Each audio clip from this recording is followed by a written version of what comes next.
Welcome to Indiana Sports Beat Radio, presented by Andy Moore Honda of Bloomington.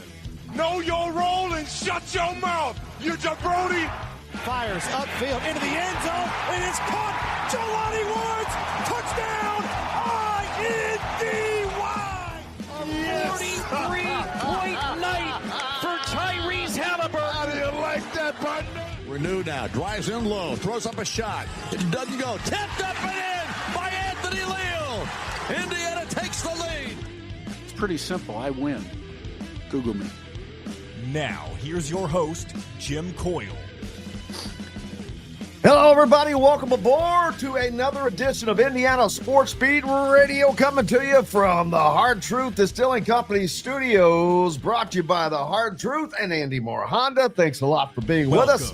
Hope you're having a great day, and I let that thing loop. There, got it. And shut your mouth, let's get that taken care of. Fires upfield into the end zone, and it's caught. Jelani Woods, touchdown! Boom, there it is, gone. As a matter of fact, why don't we destroy that and start over?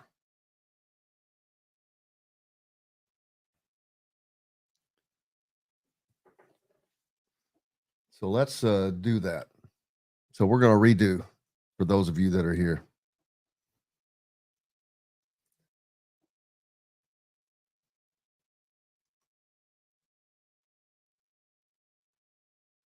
All right.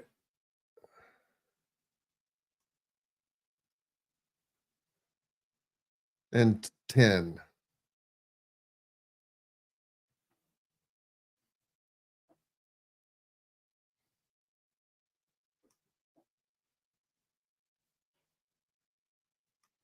Andy Moore Honda of Bloomington.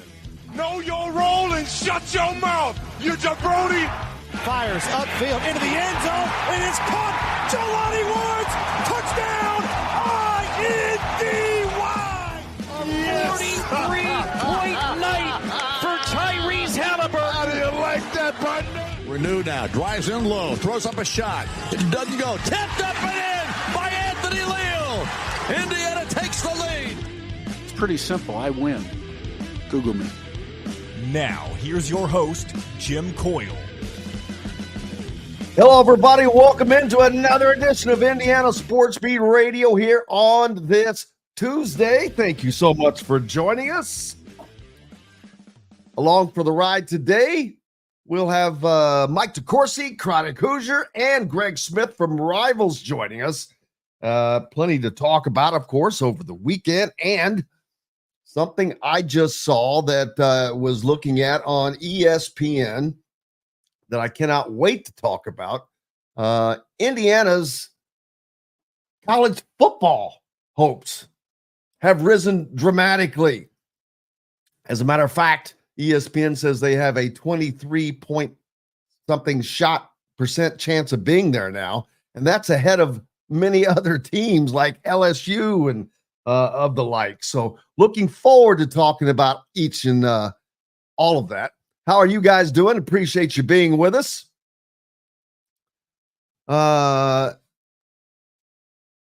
Russell says one publication is Dylan Harper is the best guard in the nation from Rutgers. Okay. Great. Not sure what that has to do with the price of eggs in China right now, but Louisville versus Georgia Tech game could be interesting this weekend. Not sure why. I think those are two mid-level teams, personally. There's nothing in the ACC that's not mid-level, minus Miami, maybe. But, yeah, redo, absolutely. Sometimes you got to do that. But, yeah, that deal I saw about Indiana is crazy, and potential of the college football playoffs. But I'm not surprised. Why would I be? I've been telling you from before the season, there was a path to 6-0. And I said the linchpin, I called it the linchpin of that was the UCLA game. Got to get past that. got to go on the road and show that you can handle business on the road in the Big Ten. They did that. Of course, UCLA is probably, they're going to fight Purdue for the last place in the Big Ten when it's all said and done. And I don't know who's going to wind up there. I would guess UCLA probably dead last, Purdue right next to them, but we'll find out. Regardless, it doesn't matter. Indiana now is going to, as we move forward week after week, they're going to be looked at as a team that is potentially going to make the college football playoff, as crazy as that sounds. But I've talked about a path to 6-0. I personally think that they get to 6-0, which is going to be a tremendous start to the season, which Indiana wins next week against Charlotte. They go 4-0. I'm not sure they'll be in the top 25 yet because they're just picking up points. We'll see what it takes for the pundits to believe. But it won't be long. Then you could possibly have a 6-0 Indiana team against a potential undefeated Nebraska team in Game 7. Now, everyone keeps talking about college game day, college game day. College game day is not coming to Indiana, in my estimation. And I'll tell you why. It's a pure and easily acceptable answer, and that is they don't care about Big Ten teams. You know why? They don't broadcast Big Ten games. They're not going to be broadcasting the Indiana-Nebraska game, and they're not going to be promoting the Indiana-Nebraska game because guess who's that going to be on? It'll be on Fox or a Fox affiliate. It comes down to TV. In Indiana, I don't think that Indiana will ever get college game day. Now, they'll get Fox's game day equivalent to that with their guys. And as a matter of fact, that game will probably draw that. But as far as college game day, I don't see it happening. Not a Big Ten on Big Ten team. And it's simply the reason I just laid out. Looking forward to Mike DeCourcy joining us today. We'll talk about that. Chronic Hoosier and Greg Smith from Rivals National. As can't wait to get Greg on. I've told Greg, I said, beware the Indiana Hoosiers, my friend. They're going to be for real this year. And looking forward to having that conversation with him. As we look further, Indiana's shot to make the college football playoffs now from ESPN is like, I think I said, 24 point something percent. And that is higher than a lot of teams that are big in name. Big in name is all I'll say for that right now. Wisconsin's quarterback, Van Dyke, torn ACL. Not good for the Badgers. Indiana does not face Wisconsin this year, but that's another spot for Indiana to move up. Arch Manning, wow, what a job he did stepping in replacement there for Texas, for Quinn Ewers at Texas over the weekend. You couldn't tell. Wolverines, speaking of quarterbacks, have trouble. They're having troubles at quarterback. And how ironic would it be for Jack Tuttle to end up being the starter at Michigan when Indiana faces them on November 9th? That was a game that I thought Indiana was probably going to lose at the beginning of the season. Not anymore, people. I've said this and I'll say it again. There are 10 games remaining on Indiana's schedule. 10. They will be favored in 9 of them, in my opinion. All 9 games Indiana 9 out of the remaining 10 games they will be favored in, save at Ohio State. I think they're going to be favored when Michigan comes to Bloomington. You heard it here first. Remember that. I think they're going to be favored even if an undefeated Nebraska comes to Bloomington. There's nobody else. Now, Michigan State, they're going to be favored when they go to East Lansing. That's a little wacky, but it's the truth. That's beyond any Hoosier fans' wildest imaginations. I get that. But I'm just speaking the truth, the hard truth, baby. And that's what that is. It's crazy how things can go, but everything is working out for the reason. Alex Orji is going to be starting quarterback for Michigan, and then they have 9 games, not 10, left for IU. That's right, my bad. Thank you. Well, they're going to be favored in every one of them except for the Ohio State game, whatever the number is. How's that? But Jack Tuttle, I think, isn't he hurt or something?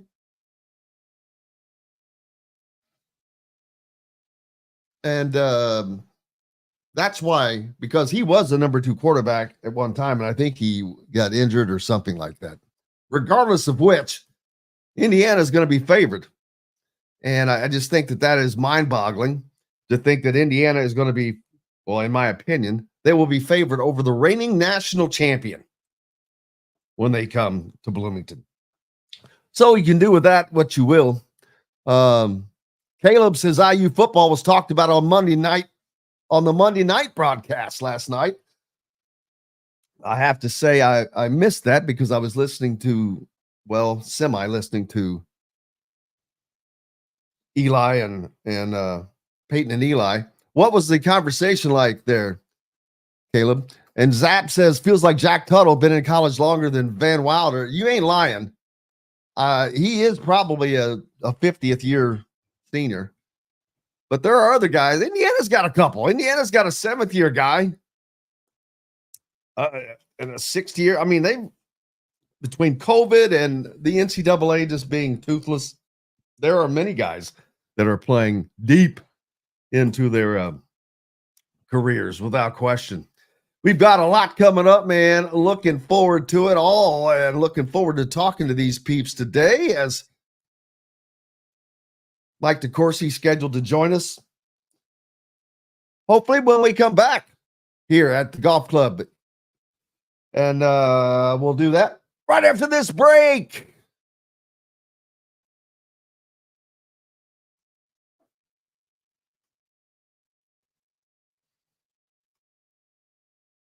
In the market for a new or used vehicle? Well, nobody beats the prices and selection of Andy Moore Honda in Bloomington. Right now, get a brand new Honda with no payments for 90 days. That's right, 2023 and 2024 Honda Pilots, HRVs, CRVs, Honda Ridgelines, payment-free for 90 days. Or get 0.9% APR financing for 36 months on a 2023 Honda Ridgeline. Go to AndyMooreHonda.com and get more to your door. If you're looking for a home in the Indianapolis area, you need Cheryl Sizemore from RE/MAX Advanced Realty. Cheryl Sizemore has over 2 decades of experience, and that could be the difference in you getting the home you want in today's tough housing market. Reach out to Cheryl Sizemore from RE/MAX Advanced Realty at Cheryl@IndyHomePros.com or 317-298-0961. Cheryl Sizemore from RE/MAX Advanced Realty. Let Cheryl Sizemore get you in the home you want today. Cheryl@IndyHomePros.com. Looking for someone to cater your next corporate event, family reunion, or tailgate? To some, a garnish may be nothing more than just a decoration put last on a plate. But in Bloomington, catering starts with Garnish Catering. Serving all of Bloomington and surrounding areas, Garnish Catering is waiting to help make your next event one to remember. Planning a great event shouldn't have to be stressful. Whether we quote you just for catering or a total event package, you can trust that you're making the right choice with Garnish Catering. Visit garnishcatering.com. That's garnishcatering.com. Garnish Catering is a proud partner of WOW Food Group. Whether it's a night out with the family, after work with colleagues, or catching the game with friends, Bubba's 33 is the place for you. Bubba's 33 offers a mouth-watering menu of selections that are all made from scratch every day. The portions are big, but the prices are small. And with over 50 big-screen TVs, you'll never miss the big game.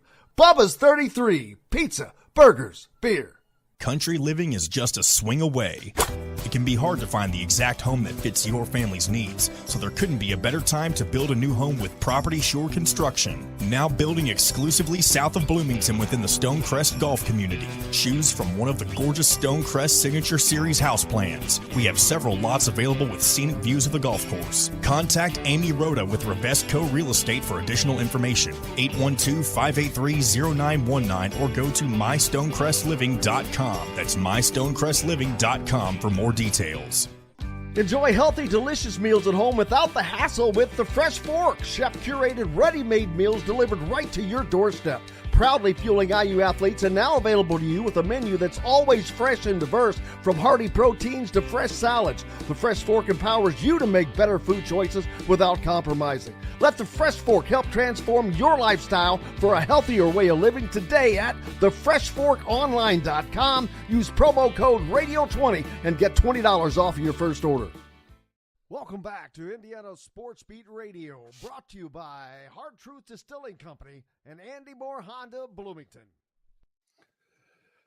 Hello, everybody. Welcome back to the Hard Truth Distilling Studios. Jim Coyle, joined by Mike DeCourcy. Mike, how are you, sir? I am great, Jim. How are you? Oh, just surviving the trip back from California and trying to get back on the normal schedule, which is takes a minute.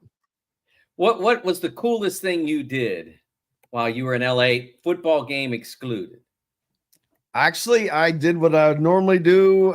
Went down to West Hollywood and just hung out at the Rainbow Room, went by the Whiskey A Go-Go. Was going to go to the Viper Room, which is being torn down, by the way, to make room for condos. Okay. And it was not open that night because that was a Thursday, so it wasn't open that evening. But then went to the Comedy Store and stopped in there, and thought I'm being, not secretive, but just sitting there by myself. I was by myself, and quiet room. On the way out, someone taps me on the shoulder and says hi, and I'm like, damn, thought I could get away down here, but fun time, yeah. And then just chilled and tried to get ready for the game, which was that atmosphere, just the Rose Bowl sitting where it sits at the feet of the San Gabriel Mountains, and I just can't. If you haven't seen it, it's hard to explain how cool of an environment it is. I don't think that there can be a cooler stadium environment in the country besides that one. Yeah, I'm so glad you guys got to do that, and as you could see on the telecast, there were a lot of Indiana fans who took us up on our suggestion to take advantage of this opportunity, getting to go out there and spend a few days in the LA area and getting a chance to be a part of that atmosphere. It was more than a few, right, Jim? I mean, there were a lot of IU fans there. Yeah, Mike, I can't. We weren't given a number, but I'm trying to gauge. I was thinking 6,000 to 8,000. But what the coolest thing was, they all stayed. Every one of them stayed for the game, and not only that, several hundred of them stayed after the game to wait for the team to come off the field and to wait for Kurt Signetti to finish his TV obligations and to then come off the field. And they welcomed him off, and Kurt Signetti went off with a semi Joe Namath. He did a double Joe. he went double Joes in the air, baby. But I was reading just quickly before I got on ESPN. They now have Indiana with a 23 or 4 something % chance of making the college football playoffs, which is above teams like LSU and some other teams. But I had already been thinking that, because this is going to sound even crazier yet. Of the 9 games Indiana has remaining, they're going to be favored in 8 of the 9, in my opinion. Wow. Ohio State, there's your one. Right. Okay. But other than that, they've got Maryland at home. They'll travel to Northwestern. Even a great Nebraska team, which could possibly be undefeated at that point. Indiana's going to be undefeated at that point. So Indiana will be favored in that game at home over Nebraska, I think, although it might be close. But Washington, they're not looking that good. Michigan State, who is looking decent, but I still think an Indiana team that will be favored there. Michigan at Bloomington, I think Indiana is favored. Michigan is starting to trail off because just as we thought, they've just got so many issues. They lost so many guys. Then Ohio State, and then Purdue. So this college football playoff talk is not out of it's not out of left field anymore. There's some reality to it. Well, that's why when we started before the season, or I can't remember whether we talked before the season or I think it was after the first game, after the first exercise, so to speak, that we got a sense that Maryland could play, and we certainly got a sense that Nebraska with Dylan Raiola had some possibilities, and that's why I circled those two games. 1-1 in those two games is pretty decent. 2-0 in those two games, and you're really rolling. And they're both at home.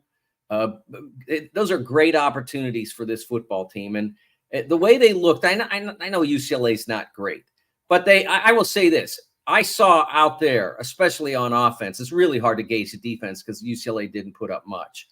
But especially on offense, there are elements of precision and execution and ability that they showed in that game, that night game, that they can be applied against a lot of teams. So they've got the opportunity. That Maryland game, again, one thing they can't do is they can't look ahead at all, because we've seen what happens to teams, Notre Dame, if you look ahead, if you get yourself thinking about what's next instead of what's in front of you. But we can look at what's next because we're not playing. And exactly. I love getting to do that. Yes. Nobody hits us. And so we can look ahead, and they need to do what they need to do their business. But that Maryland game becomes a really important game because Maryland certainly is good enough to beat them. But at home, with what they showed against the Bruins on Saturday, Indiana is in a position where, as you mentioned, they will be favored. And if they bring an A effort, they will win. Absolutely. But the sheer fact that 3 games into the season, and now we're talking about potential of college football playoffs, how nuts is that? Well, we are not talking about that, Jim. I'm talking about 2 Saturdays that will decide whether it's feasible to talk about that. And I really do believe that those games are pivotal. If they can win those 2 games, then they can think about it. And then they can start, or their fans can think about it. And they can start circling that Michigan game as the obstacle.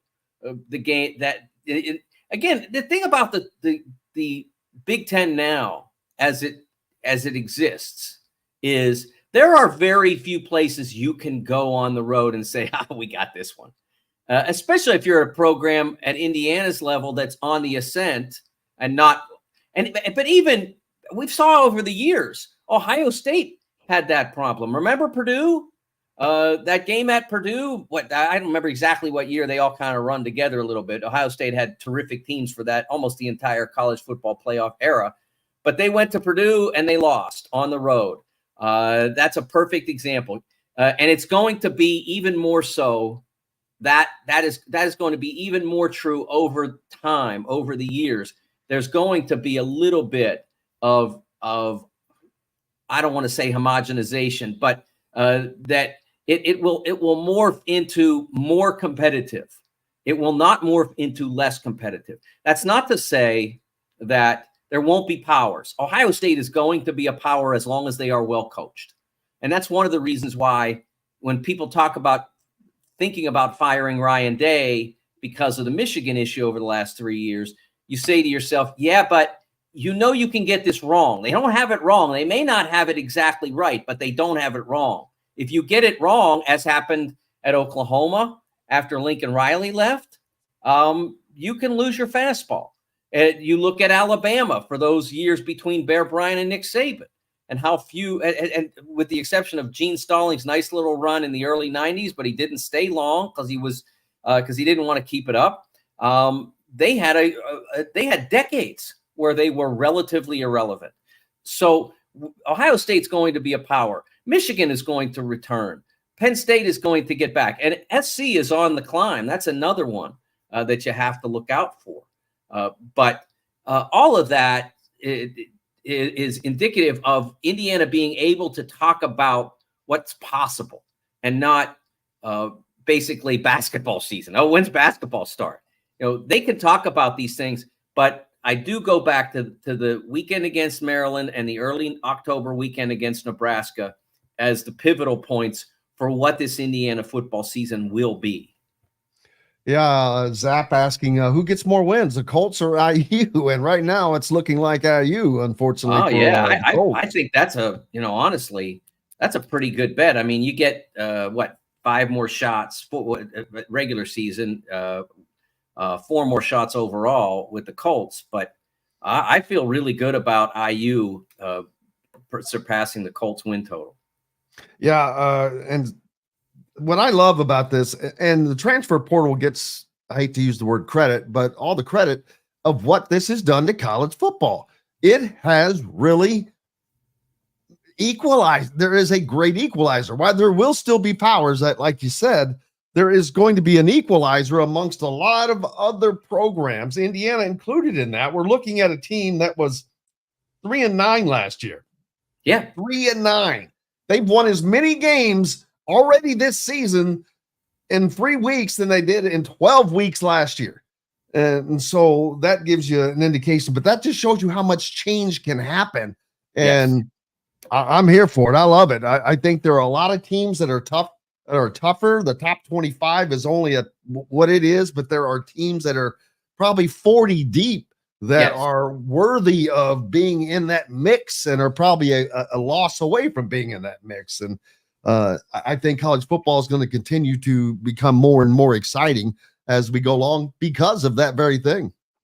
Yeah, I think that I was never sure that we needed 12, but I'm becoming more convinced that 12 is if we were going to fling the door open and make it a real playoff, that 12 is a nice number, because I never thought we'd go all the way to 16. I never believed that would be a first step. But 12 has turned out to be an intriguing number because whereas before what I really wanted it, and the reason I settled on the number 8 was just because I never thought we'd get an open playoff, a more competitive playoff. My number was 8 because I just wanted to see a real playoff. The conference champions and some other teams that were close, maybe an undefeated Notre Dame, and certainly as well a guaranteed entry spot for a group of 5 team. Those were the 2 elements of a real playoff that had to happen. You had to have all the major conference champions and one group of 5 automatic qualifier for the best of that group. If it didn't have that, it wasn't a real playoff. It was just, we think these are the good teams, we're going to put on a good TV show. That's what it was for the 10 prior years to this, which may have been superior to the 70 prior years to that when people were voting on it, for goodness sakes. But at least you had teams on the field establishing it. But it still wasn't a real playoff. When I covered I believe it was for the 2016 season, when Penn State played Wisconsin in the Big Ten championship game, and I was down there at Lucas Oil for that game, and I remember writing that at the time that the playoff was created, this college football playoff, the slogan was every game counts or every game matters. And here I am about to cover a Big Ten championship game that neither counted nor mattered, other than it conveyed the Big Ten championship, which isn't inconsequential, but relative to the national championship, it didn't count or matter. Neither team was going to go to the playoff by winning that game. And it was a travesty. And we don't have travesty anymore. Now we have a real competition. If you win the Big Ten, you're in. If you win the SEC, you're in. ACC, Big 12, etc. And it'd be nice if we still had a Pac-12 that would be worthy of that. But even with the recent maneuvers to usurp some of the Mountain West, that's still not going to cut it. They're not getting back to major conference level.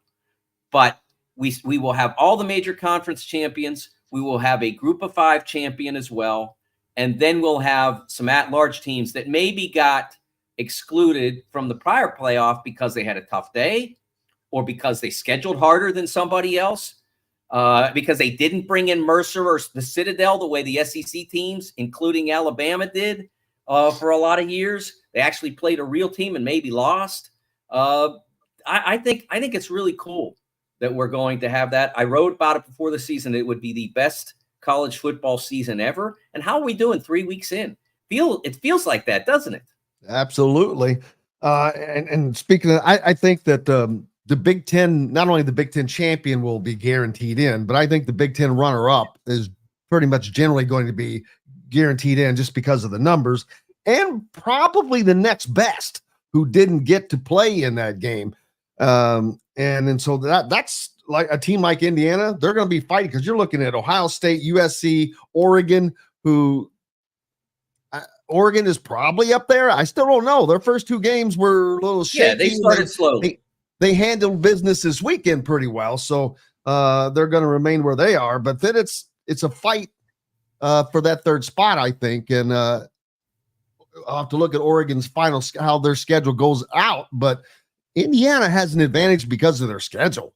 They have a great schedule that works perfectly for them. The level of competition seems to go up at the right increment in each game, and so we'll see how that works. But man, when you talk about fans, that's not going to be an issue for Indiana, in my opinion.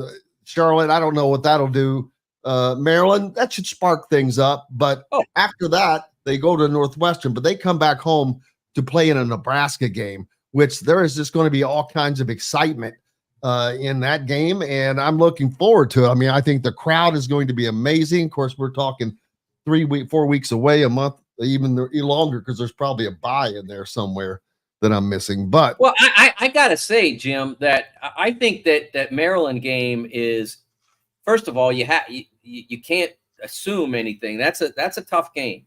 True. And it's also an ideal time for weather. I mean, you can't predict rain or whatever, but it's a typically beautiful time of year. So that should be a game that Indiana fans, if they're really invested in this team and believe in this team at the level that you do, and you're conveying to your listeners that they should be invested in this team and believe in it. And I will tell you that watching what I saw Saturday night, that I would be excited about this team. And if you get a nice day on that Saturday when Maryland comes to town, they should have a bunch of people there because that's a big game. I am not overselling it. Nope, absolutely not. I agree with you. Presuming that they win Charlotte, that is a big game. That is a game that will decide a lot about where this season goes. And if it turns out to be as easy as some people might think it would be, and maybe they don't think they need to go, then it's all the more fun to have if you do go. So I'm not trying to sell tickets for Indiana or whatever. I'm just saying that game deserves the attention that you are putting on the Nebraska game, because the Nebraska game will not be that game that you're counting on if they don't beat Maryland. Exactly. It has the same level of importance. The exact same level of importance, because you have to win that game to be in that position when Nebraska comes around. I agree with you 1,000%. And I thought Maryland was going to be a little tougher, but they go on the road this past weekend and get a win. So they're not laying over for anybody. Right. They're just got to get their deal going as well. So they're getting past not having Tagovailoa at quarterback, and maybe it took them a bit longer. But anytime you go on the road and get a win in a P4 conference, that's a win. That's a solid win. Absolutely. I think that as we said, this is a very intriguing football season for Indiana. So far, so good. I saw a lot of good things on Saturday night. I love the passing game. I love the variety of receivers that Rourke has to throw to. That really helps make a college football attack work when you have a lot of different guys that you have to worry about, that the defense has to worry about. Any one of them can get open. Any one of them can catch a tough catch. There's a lot to like about this team. It's not a perfect team, but no one would expect that. in the first year under Kurt Cignetti, but it's a significantly improved team over last year. And it's a dangerous team. It's a team. It's one of those teams that when I talk about college hoops, I look at a season and I say, if everything goes right, they can be there. They can be in the tournament, or they can be a contender. That's what Indiana is as a football team right now. Everything has to go right. They can't have the wrong guys get injured. They can't get a bad break during a tough game. But if everything goes right, or most everything goes right, they can be a significant factor in this Big Ten football season. Yeah, injuries are always a key, and Indiana is one of those teams that I think falls into that category of maybe a little more so because they're not quite as deep as the bigger teams. They need their guys. They need Aiden Fisher at the linebacker spot. They need Curtis Rourke at quarterback. I know that everyone's going to say, well, Taven Jackson looks so good. He does not have the experience that Curtis Rourke has. And if you can't tell that just by watching him, he looks like he's just back there doing his thing. He doesn't look worried or hurried. He's just looked very, very poised.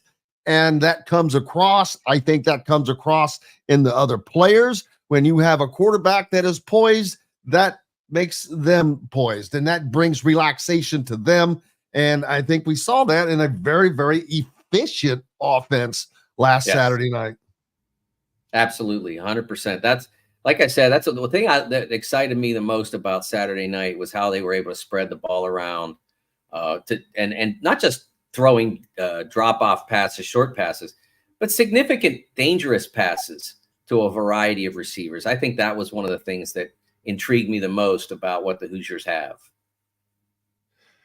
Yeah, it looked great, and it was fun watching, and it was fun hearing the crowd out there as well. So we've got a lot more coming up. We've got the great Mike DeCourcy with us, and we'll be back with more right after this break. If you're looking for a home in the Indianapolis area, you need Cheryl Sizemore from RE/MAX Advanced Realty. Cheryl Sizemore has over 2 decades of experience, and that could be the difference in you getting the home you want in today's tough housing market. Reach out to Cheryl Sizemore from RE/MAX Advanced Realty at cheryl@indyhomepros.com or 317-298-0961. Cheryl Sizemore from RE/MAX Advanced Realty. Let Cheryl Sizemore get you in the home you want today. Cheryl at indyhomepros.com. Whether it's a night out with the family, after work with colleagues, or catching the game with friends, Bubba's 33 is the place for you. Bubba's 33 offers a mouthwatering menu of selections that are all made from scratch every day. The portions are big, but the prices are small. And with over 50 big screen TVs, you'll never miss the big game. Bubba's 33. Pizza, burgers, beer. Country living is just a swing away.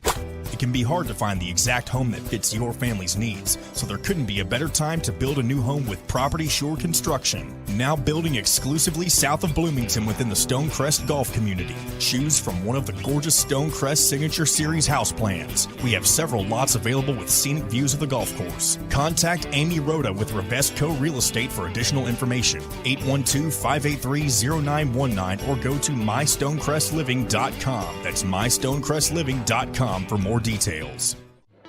Know a team or group needing a fundraiser? Boost Fundraising raises more money faster and offers the most unique and user-friendly online fundraiser in the nation. Your team receives personalized fundraising pages for each team member. Free team-branded promo gifts shipped to each donor. Boost Fundraising does it all. Sports teams, marching bands, charity causes, and community groups. Go to boostfundraising.com and be sure to enter the promo code COYLE, that's COYLE, to receive a discounted fundraiser. Looking for someone to cater your next corporate event, family reunion, or tailgate? To some, a garnish may be nothing more than just a decoration put last on a plate. But in Bloomington, catering starts with Garnish Catering. Serving all of Bloomington and surrounding areas, Garnish Catering is waiting to help make your next event one to remember. Planning a great event shouldn't have to be stressful. Whether we quote you just for catering or a total event package, you can trust that you're making the right choice with Garnish Catering. Visit garnishcatering.com. That's garnishcatering.com. Garnish Catering is a proud partner of WOW Food Group. In the market for a new or used vehicle? Well, nobody beats the prices and selection of Andy Moore Honda in Bloomington. Right now, get a brand new Honda with no payments for 90 days. That's right, 2023 and 2024 Honda Pilots, HRVs, CRVs, Honda Ridgelines, payment-free for 90 days. Or get 0.9% APR financing for 36 months on a 2023 Honda Ridgeline. Go to AndyMooreHonda.com and get more to your door. Segment is brought to you by Hoosier Hanks East. Welcome back to Indiana Sports Beat Radio, brought to you by Hard Truth Distilling Company and Andy Moore Honda Bloomington.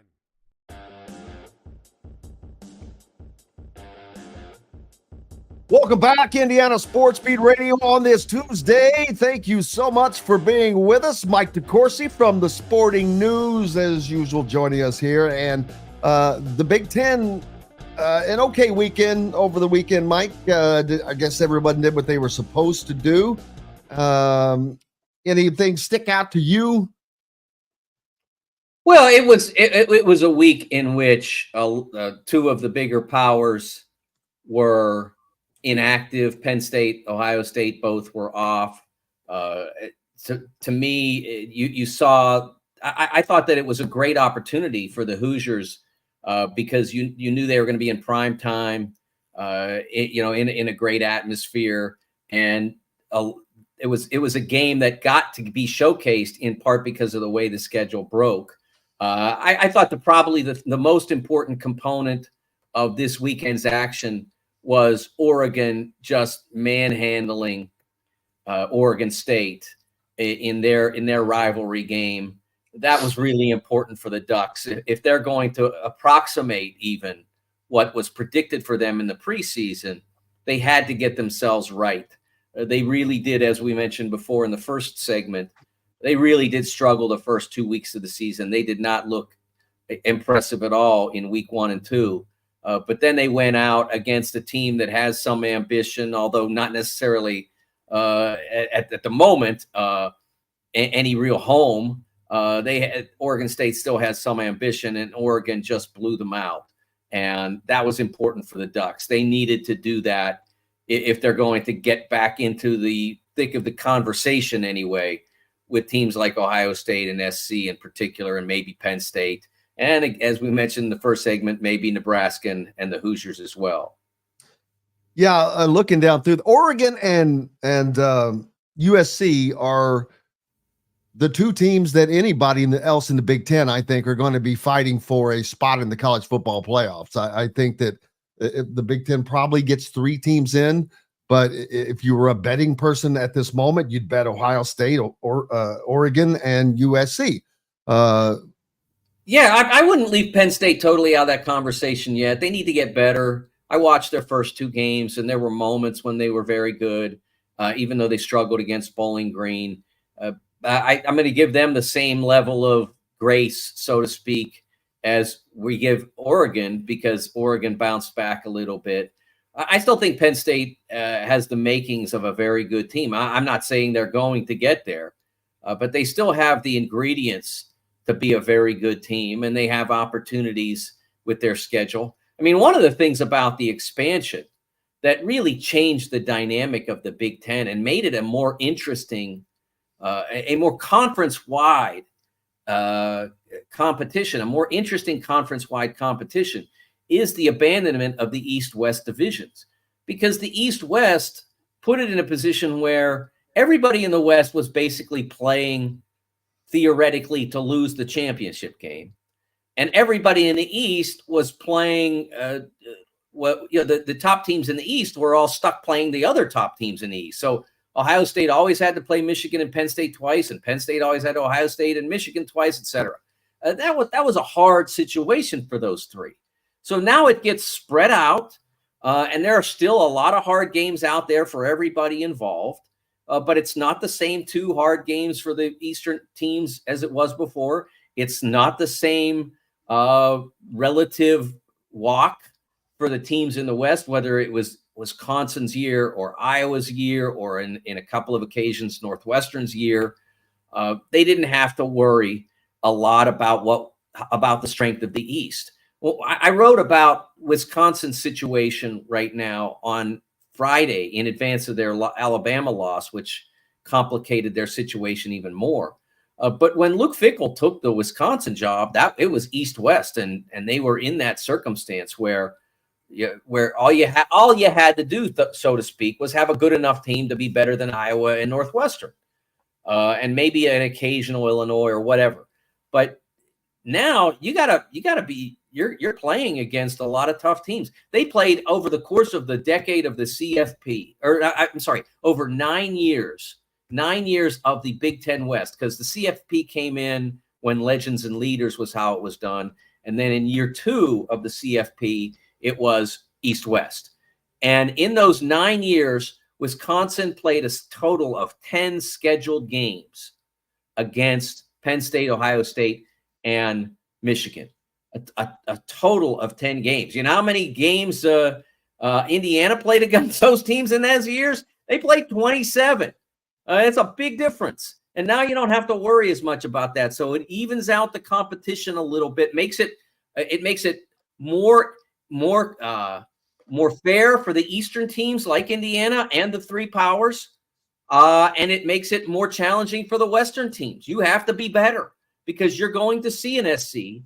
You're going to see an Ohio State. You're probably going to get at least 2 of those high-level elite programs, or historically elite programs, we should say. You're probably going to get at least 2 every year. And for a long time, teams in the West were getting 1 or none.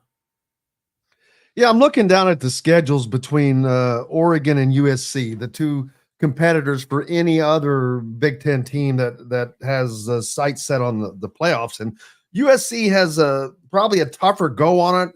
They've got Penn State on their schedule. They've got Nebraska on their schedule. And then season-ending game, non-conference against Notre Dame, who showed that, hey, not so fast. We're not done yet over the weekend against Purdue as they wiped the floor with them. But Oregon, I think, might have an easier go of it. They do have to play Ohio State, but they've got Illinois, Michigan State, and Michigan on their schedule. But if I had to pick between the 2, I'd rather have Oregon's schedule there.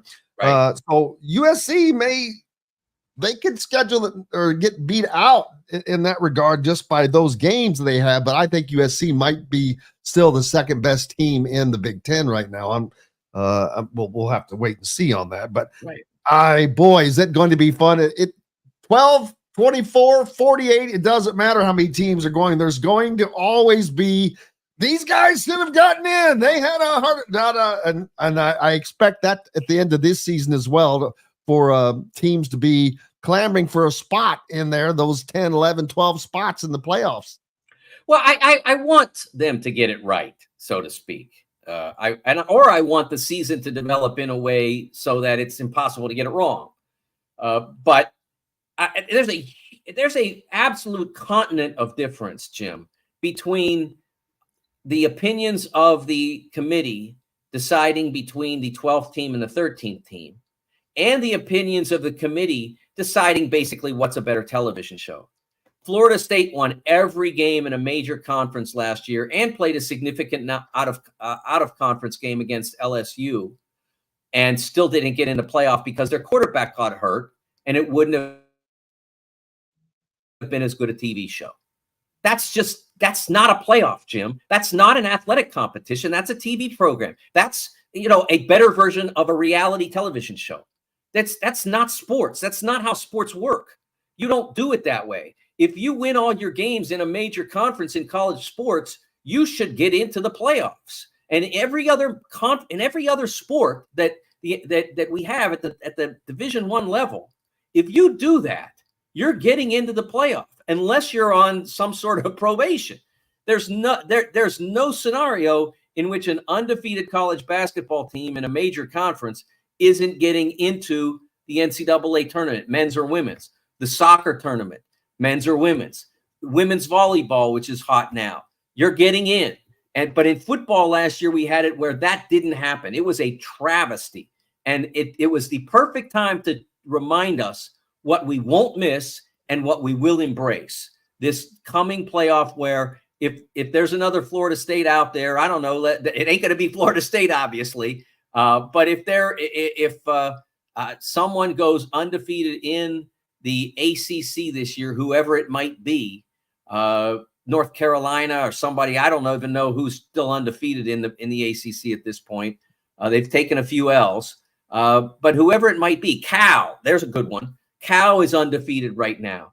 Cal went to Auburn and won. If they go undefeated, they're getting into the playoff, and good for them. I mean, they've had a really nice start to their season. I know they're coming to Pittsburgh in about a month or so.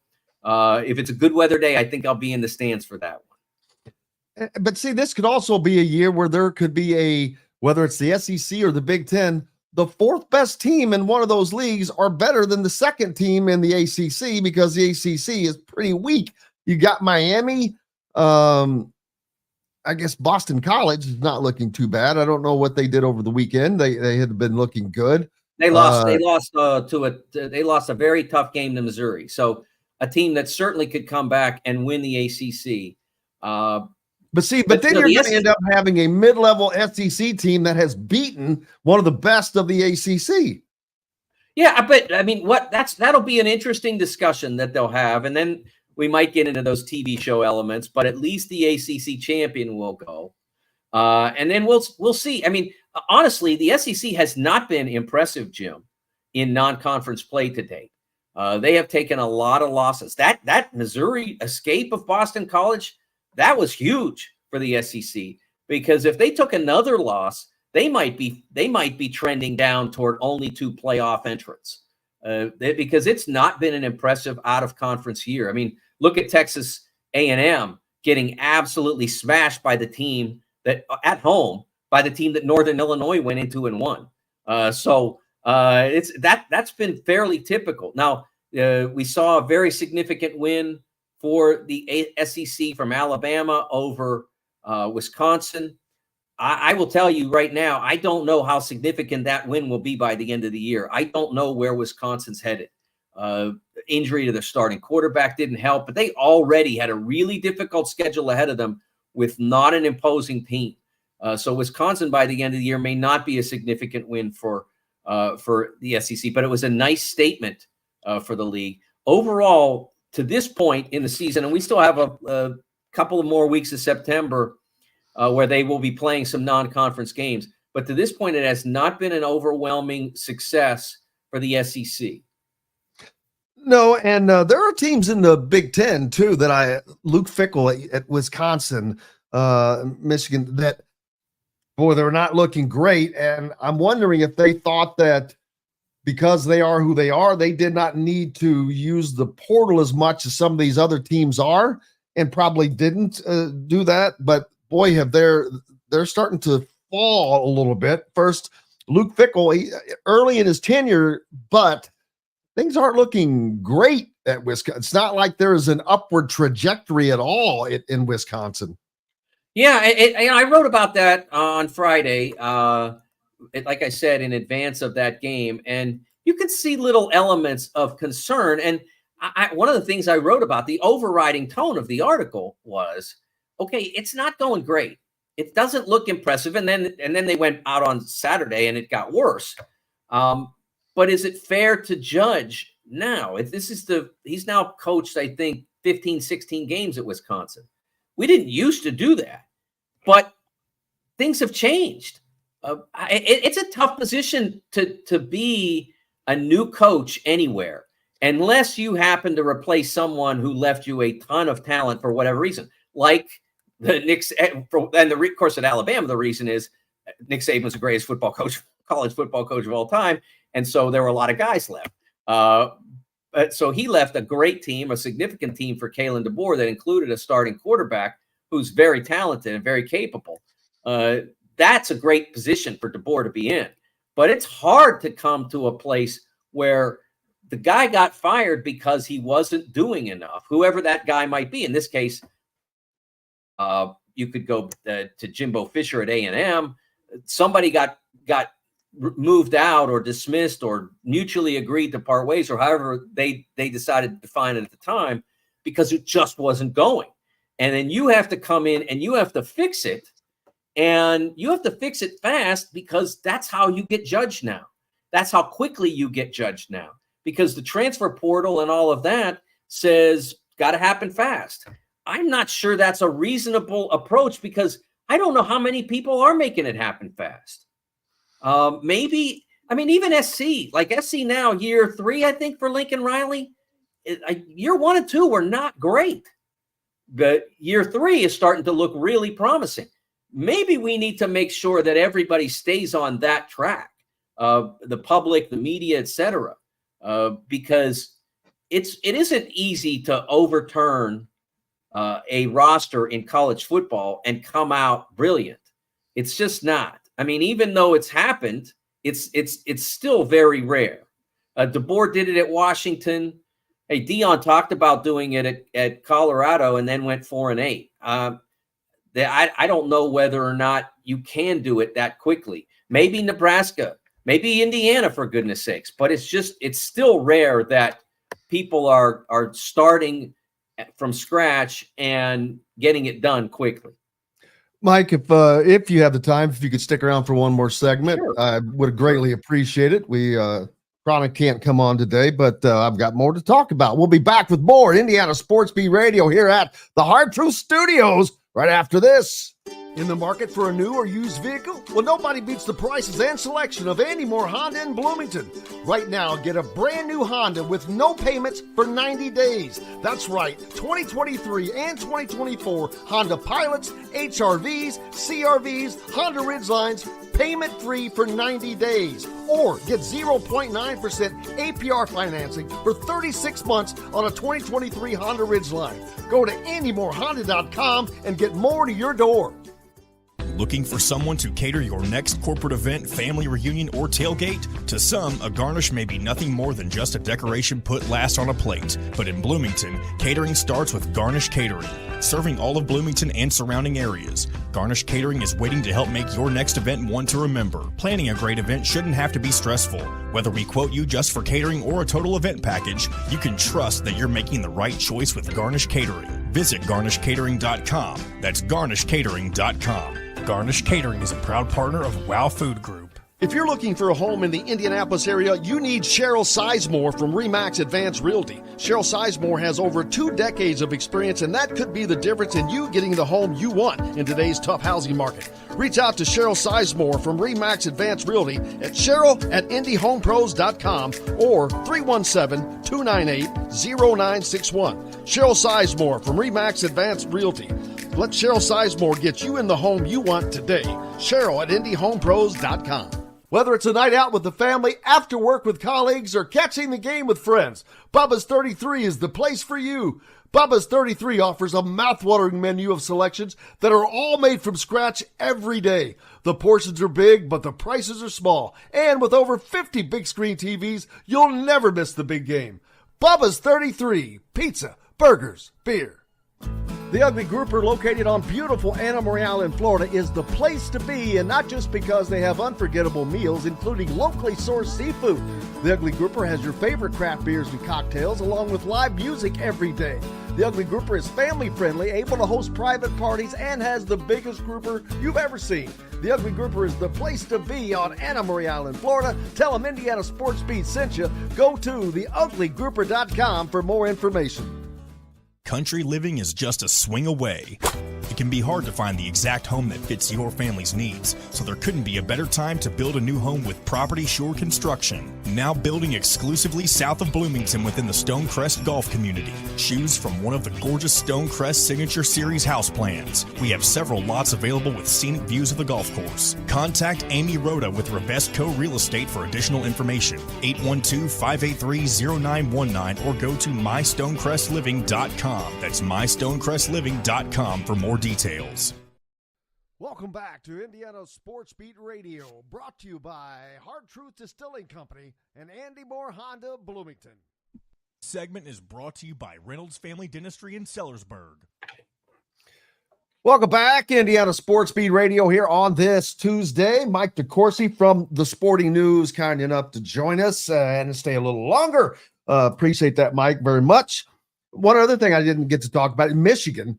Michigan is I don't want to say they're in free fall. We can't say that yet, but they've got a lot of issues. And I knew that we knew that coming into the season, and I think they're starting to rear their head. They hired Sharon Moore as the coach, although he had stuff hanging over his head still, which I think that we're going to end up having, was it worth it to win the national championship? Because your program is just going to be on a downward fall for a while. And I know we're talking about Michigan here, but in this new day of college athletics, I think that anybody can fall and fall fast. And we're kind of seeing that with Michigan. Well, I mentioned before that you have to get it right. Even if you are a power, and we saw this with Carolina basketball, subsequent to Dean Smith, before Roy Williams came back to rescue the program. We saw it, I mentioned, with Alabama. I was covering Penn State football, and Alabama was on their schedule several times in the mid to late 80s when Ray Perkins came in there, and it just didn't fly with Ray Perkins. He had been the head coach of the New York Giants and had some success with the Giants, and then became the Alabama coach and did not have great success with the Crimson Tide. And then they had I mentioned Stallings came in and they won a national championship. Gene had a really nice career there. He was a really good man. But when Gene got the job, he was a little bit older and didn't want to continue in that position for a long period of time. And then they went back into this revolving door of not great coaches. So Alabama, one of the great college football programs, got it wrong multiple times, many times, and was insignificant or less significant as a result. Then they get it as right as anybody's ever got it right when they hired Nick Saban, and they had an unprecedented run of success. So you have to get it right. Now, has Michigan gotten it right? It's too early to say whether Sharon Moore was the absolute perfect person to keep Michigan at that level. It's too early to say whether or not that's true. But I think the door is open that it's not. I mean, it's if you were to guess, like if you were to put odds on it, if you were Vegas and you were or wherever the headquarters are now, right? Because the betting people are everywhere. If you were Vegas and you were putting odds on it, is this the right hire or the wrong hire? I think the better odds in terms of the house would be that it's wrong.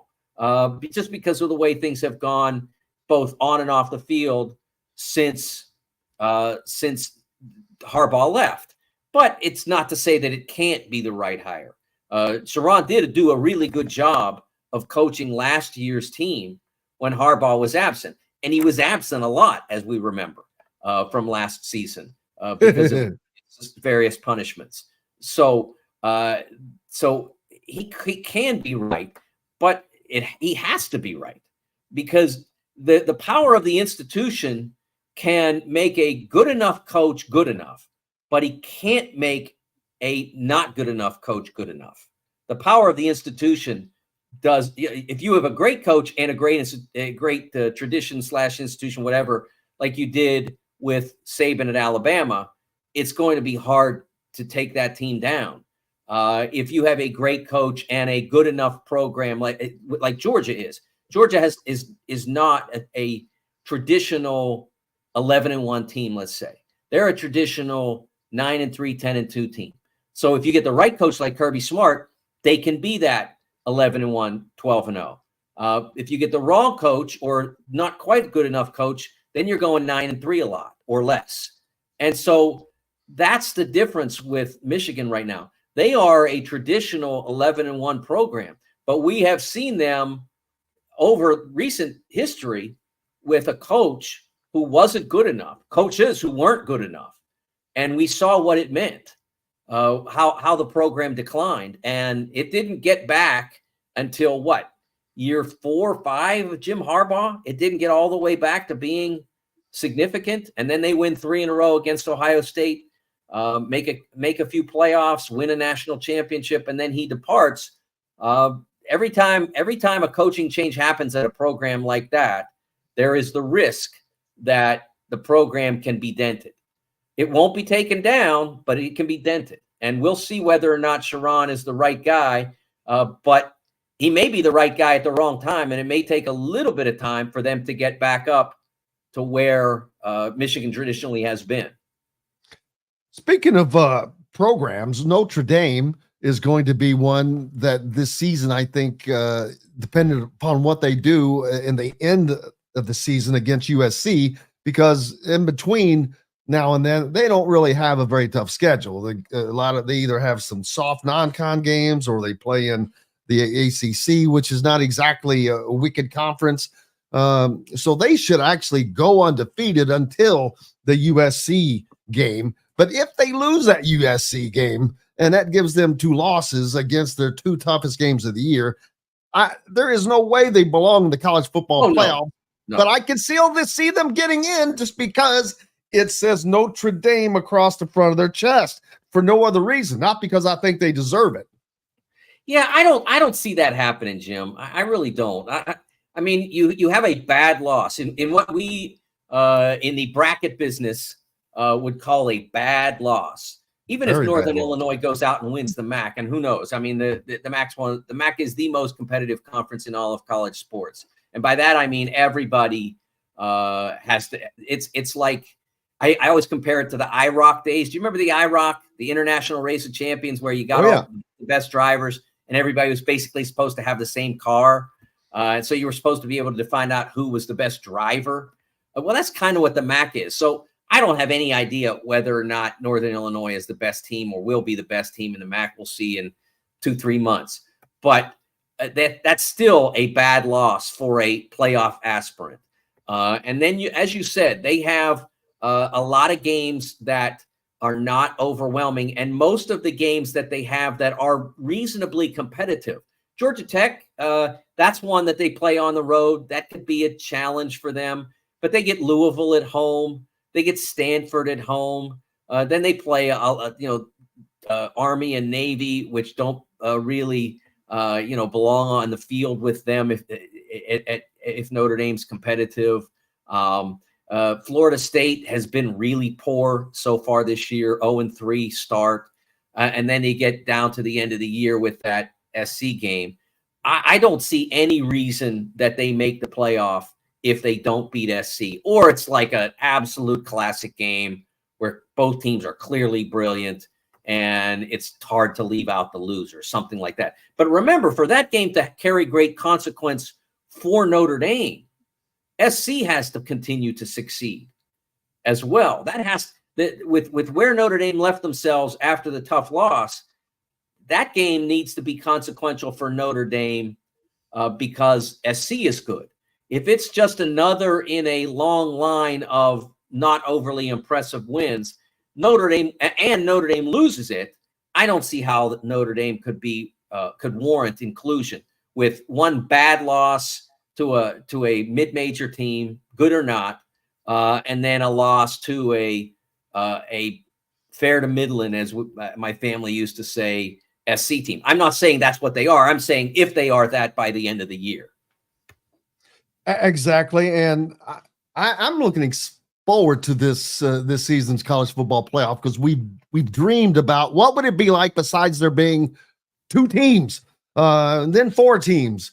Now, with having 12, there has to be some upsets. You're thinking there's got to be some upsets along the way, and especially along the big boy side. It's like, man, who is going to be the first big team to go down? Because that's the excitement of college athletics. There just seem to be more upsets there. And this has been, I love where college athletics is going, not because of NIL and all that stuff. And yes, of course, I would love for the Pac-12 to still be the Pac-12 and all of that, but it's not. So I'm not going to get hung up in that and just embrace what is. But man, I'm looking forward to this playoffs this year because it's truly a playoffs for the first time in any sense of the imagination. Yeah, absolutely. I wrote a column about this before the season, and I pointed out that the first game that I remember as someone who followed college football was Notre Dame versus Purdue in 1968. I grew up Irish Catholic, so I was indoctrinated to love Notre Dame. and we went to my grandfather's house. I think it was early in the season.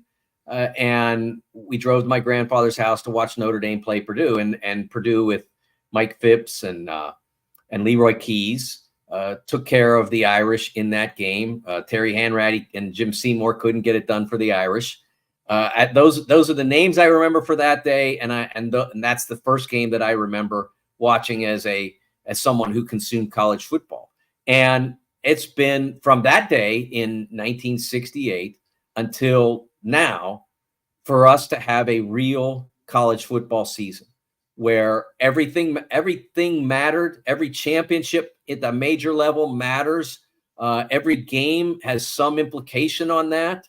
When we get to December, you'll have everybody who's qualified to be in the playoff will be there. And that's not to say they're going to get it right on the 12th or 13th team, but everybody who is legitimately qualified will be there. And one of the things that I pointed out in that and multiple other columns that I've written in the years agitating for an expanded playoff is that college football was the only sport where you began the season and didn't know what you had to do to play for the championship. The only one. Like if you want to play in the Masters, there are specific guidelines that you can meet. If you do any of those, you're in the Masters. U.S. Open tennis, if you are ranked 1 to 40 or whatever the number is, you're in. There are specific qualifications.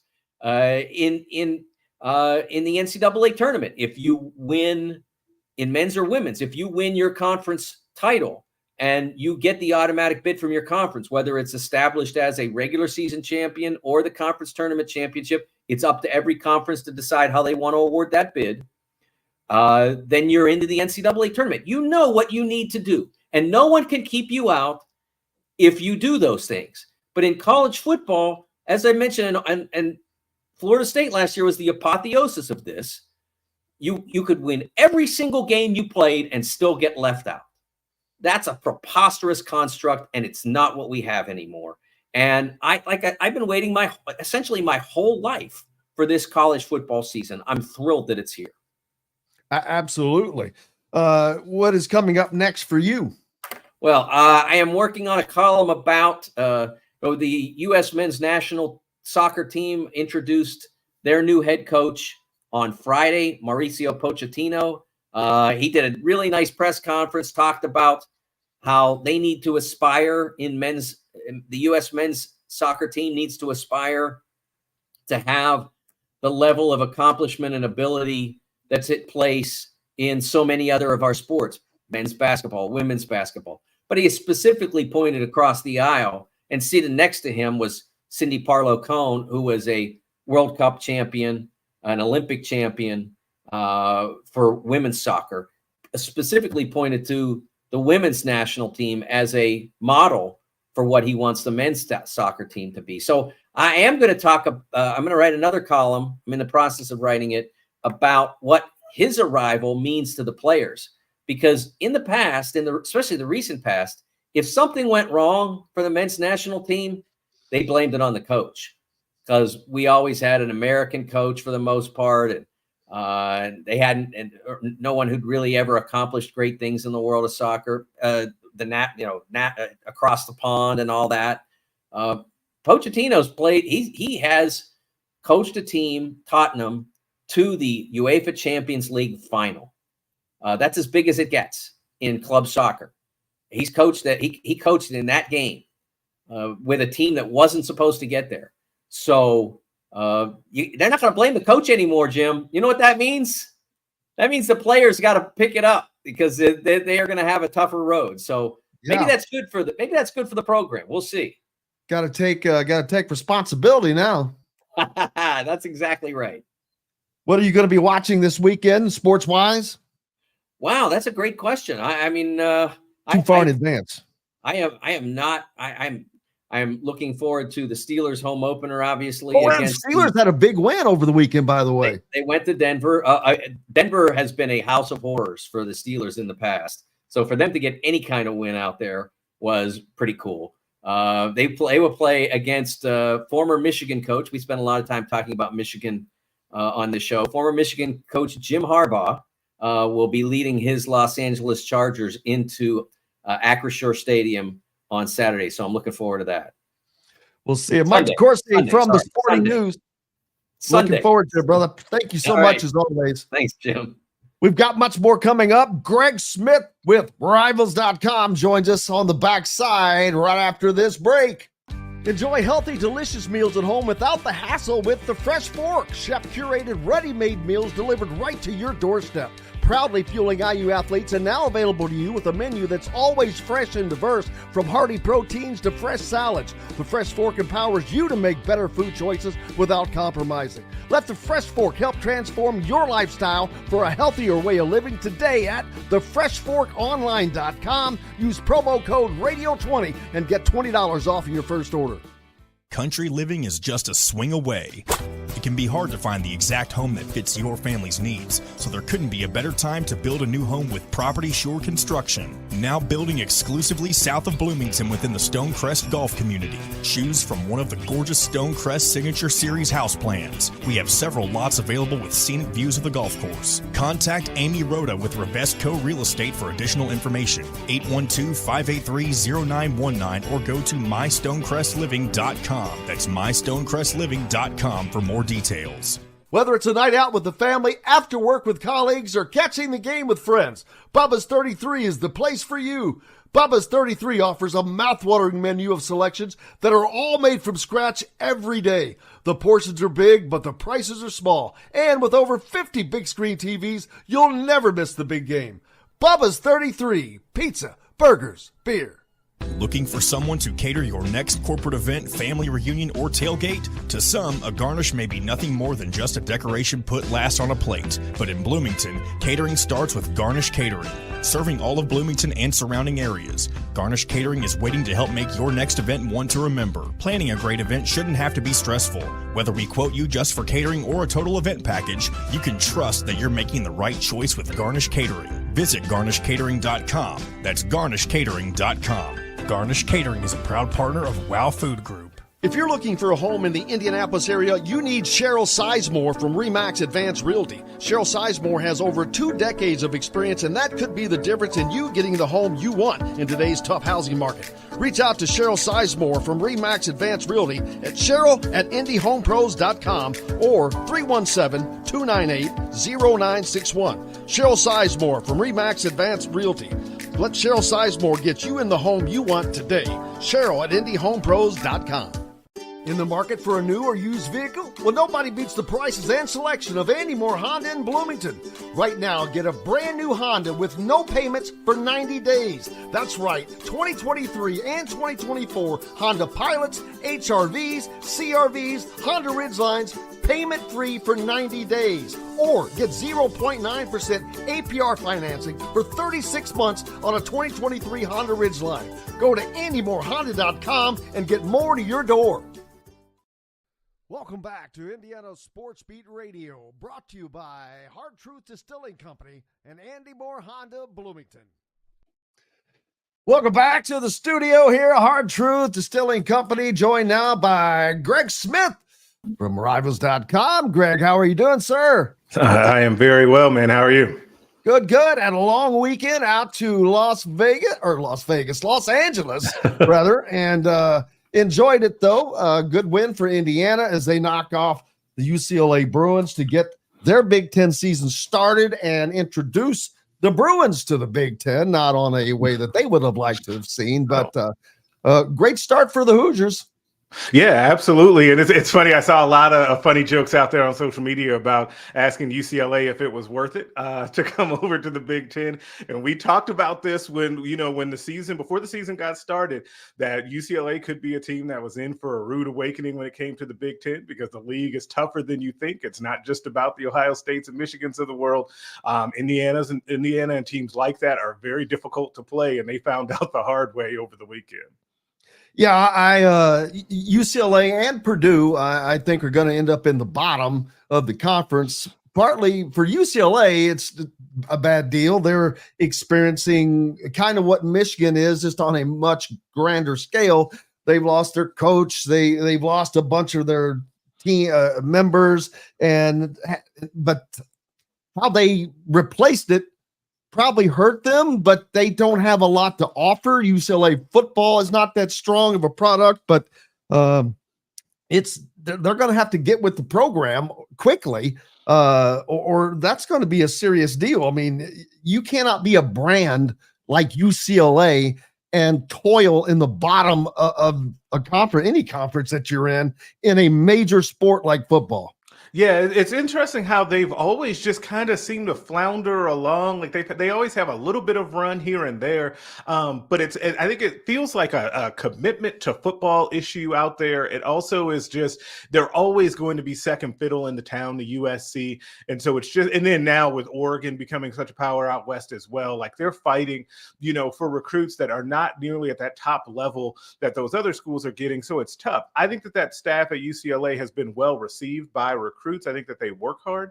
It's whether or not that they're actually going to be able to land any of those guys, and if the coaching acumen matches up. It's kind of the opposite, I think, of what's happening at Indiana. I think it's already clear that their coaching situation is much improved, and I think that the recruits will follow, or at least you'll get recruits that really fit the systems. But it's going to be tough sledding for UCLA out there. Something that I mentioned earlier that is probably something people would have laughed at me for prior to the season, although I've been high on this football team from the get-go. As you know, I've been telling them, like, this team is for real. This is a different situation. It is not, I'm telling people, it's not your grandfather's, it's not your father's, it's not even your older brother's Indiana football team. This is a different mentality. It's different all the way around.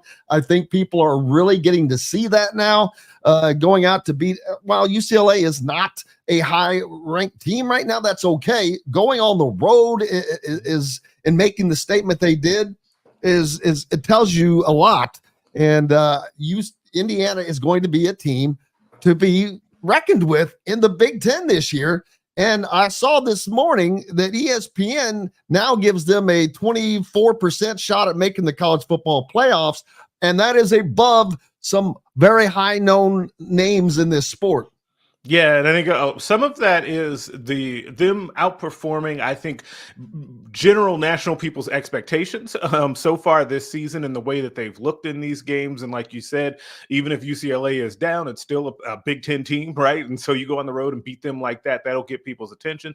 I also think that the schedule for Indiana, and it feels like these things that we talked about in the offseason, this is why people need to listen to you, man. Like, we were talking about this, and that schedule sets up nicely for them not just to win games early, but to build momentum and confidence. And sometimes you see this around the sport. It feels like every year there's a team or two that gains some early momentum and it really carries them through the season. Indiana does have a chance to be that type of team, because if you look at what's coming up for the schedule, Charlotte, Maryland, Northwestern in those next 3 games, Indiana they should be able to win those. Now, again, we were talking about when you get to those other Big Ten teams, you never know what's going to happen, but if they can win those and then you set up that showdown with Nebraska and the way that they're looking right now, that game in Bloomington will be a huge deal and really kind of be the tale of which of these teams is going to be the one to take off between Nebraska and Indiana. Long way to go before we get there, a few weeks and a few games, but that's what we're looking at right now. Yeah, and before the season, I talked about, for Indiana, a path to 6-0 because of the schedule, because of how it lays out. And now, with UCLA being a linchpin in there, not because they're the hardest team. You got to get by Maryland. You've got to go on the road to Northwestern. But you had to win that game for there to be a possibility of 6-0. And I know you could say the same about the others, but they've gotten past that. And it's a road game that they got past. It's a conference game that they were able to get past. So I do believe Indiana goes 6-0. They become bowl eligible in the first 6 games of the season, which is something that has probably only happened once or twice, rather. That was in 1945 when they won the Big Ten undefeated, and in 1967 when they went to the Rose Bowl. Other than that, no Indiana team has ever started 6-0 to my mind. And to do it now, this is a new world. And they're going to be fighting for a shot at the college football playoffs because now there's 12 teams allowed, and they're going to have a shot to fight for that. Although they got a tougher backside of the schedule, it's going to be fun.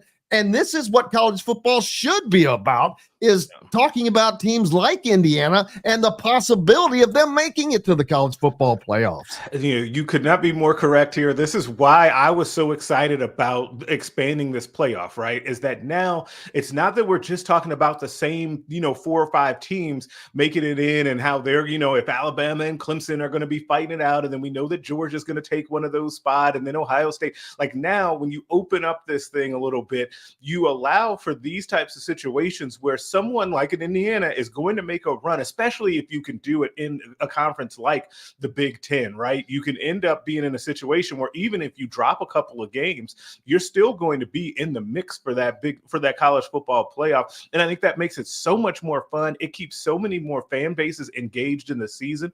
And what you were talking about earlier is that it just makes it compelling and interesting, right? Like, think about how much fun this is going to be for Indiana fans. They can get to 6-0 and be bowl eligible, have that in your back pocket, and then kind of you're playing with house money on the back half of that schedule.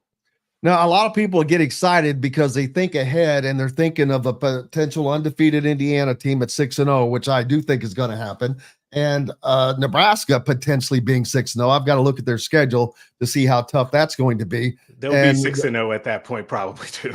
Well, that schedule is not tough. A lot of people are hoping that game day, and I'm like, game day is not going to come because, unfortunately, those are 2 Big Ten teams, and I don't think ESPN really cares about promoting a big-time Big Ten game, only because they don't have those games on their network. But that's going to be a massively big game.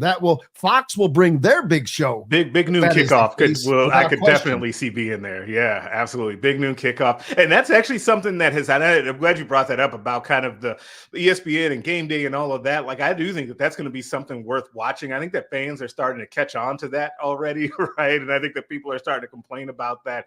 And that will only get louder. But I do think that if both of those teams are undefeated, I think a big noon kickoff or something will definitely be in Bloomington for that game. It would just be a massive game. Think of the scene. Nebraska fans are going to travel well. I think that's the week before they play Ohio State, if I'm not mistaken. And so, that would be a real good spot for Indiana to get them as well, should that all come to fruition.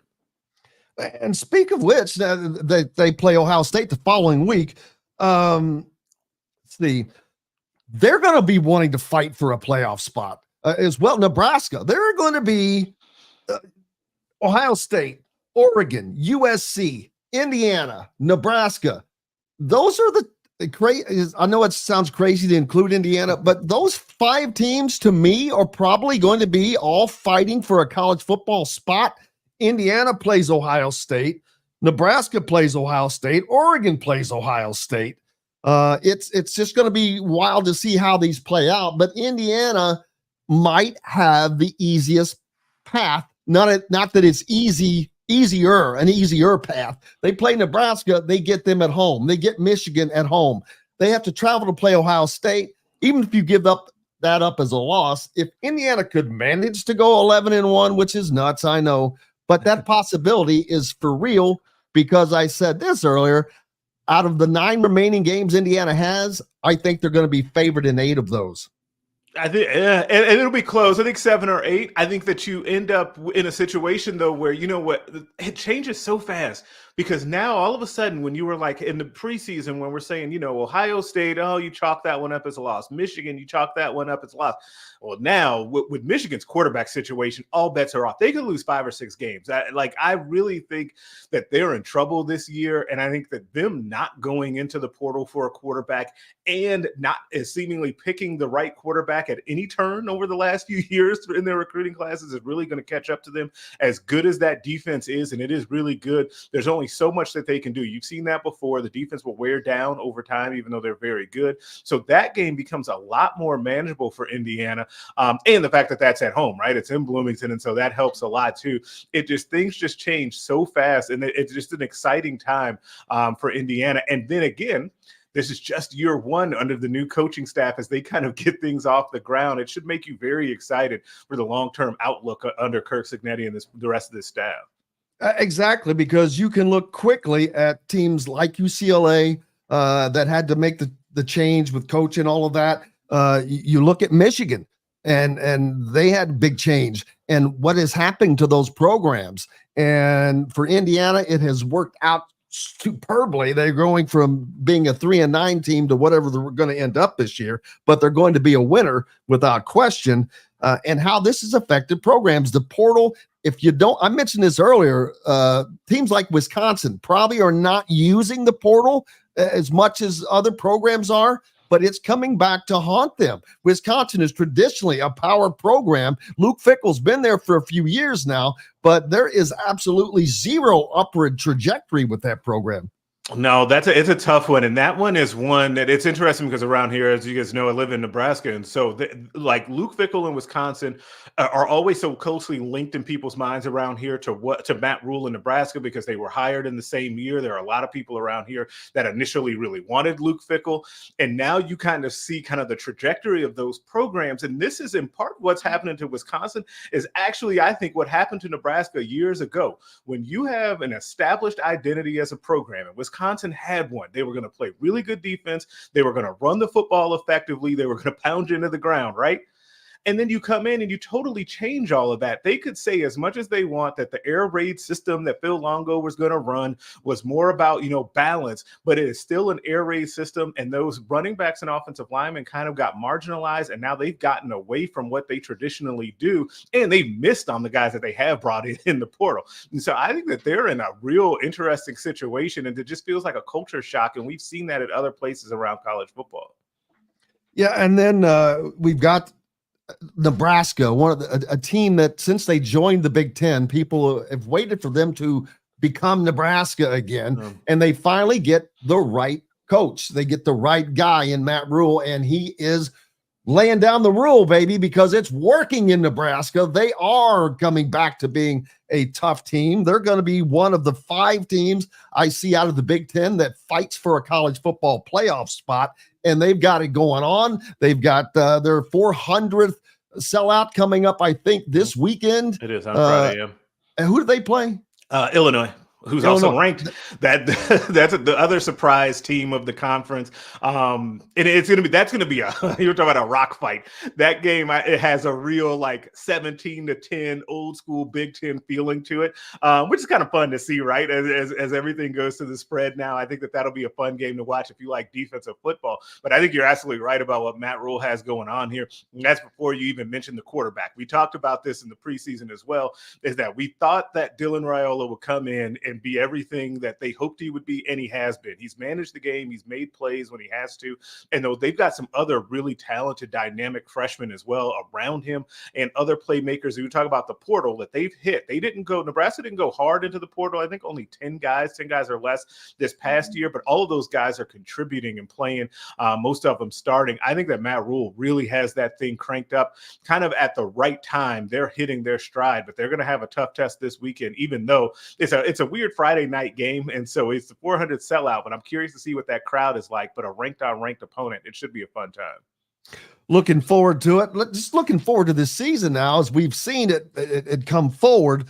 And now I believed in what Indiana had going, because being around it, you can just tell there was a difference. Everything was different, and you've got a UCLA team that is falling, but that was helpful to Indiana to start their season on but to kick off the conference season on national television, for the pundits who didn't, and I get it. It's Indiana. They were 3-8 last season, but last seasons don't really matter anymore for teams, because depending on what you can do is in the change, and just a coaching change doesn't always matter.